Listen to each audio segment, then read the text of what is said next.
সংখ্যালঘুদের তো উন্নয়ন হয়েছে, আবার কি আলাদা করে সংখ্যালঘু উন্নয়ন? আমরা তো সবকা সাথ সবকা বিকাশ করি। গত 80 বছর ধরে সংখ্যালঘুদেরই উন্নয়ন হয়েছে, অথচ তারা গরিব, তারা অশিক্ষিত, তারা ক্রিমিনাল। কেন? এবার তারা নিজেকে প্রশ্ন করুন প্রথম, আর ওই পার্টিগুলোকে প্রশ্ন করুন। বিজেপির কোনো দায় নেই সংখ্যালঘুদের উন্নয়ন করার, ওরা আমাদের ভোটও দেয় না। হ্যাঁ, কিন্তু বাড়ি ঘর সুবিধা সরকারি সবাই পাবে, সেখানে কোনো ভেদাভেদ হবে নি। নরেন্দ্র মোদী আগেও দিয়েছেন, আমরা পশ্চিমবাংলায় সার্বিক উন্নয়নের দরকার আছে, প্রত্যেকটি দপ্তরই গুরুত্বপূর্ণ আছে, আর এটা পুরোপুরি আমাদের পার্টির নেতৃত্বের হাতে আছে কাকে কি দপ্তর দেওয়া হয়।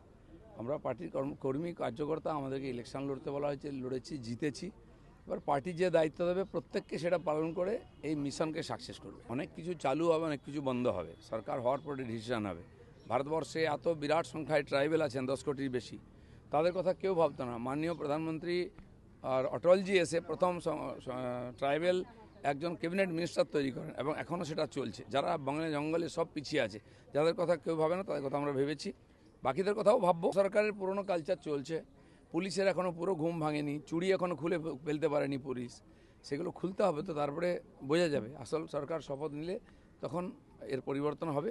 যারা এই ফাঁকের সুবিধা নিচ্ছেন তাদেরকে অনেক অসুবিধায় পড়ে, তো ভাঙারই ছিল। পুরনো না ভাঙলে নতুন গড়বে কী করে? উনি ভাবছিলেন বোধহয় ওই মন্ত্রিসভাটা চালিয়ে যাবেন। এই ভুলটা ওনার ভাঙতে সময় লাগবে 1-2 দিন। হাওয়া দিয়ে যাচ্ছে অনেকে, উনি এখন হাওয়াতে ভাসছেন।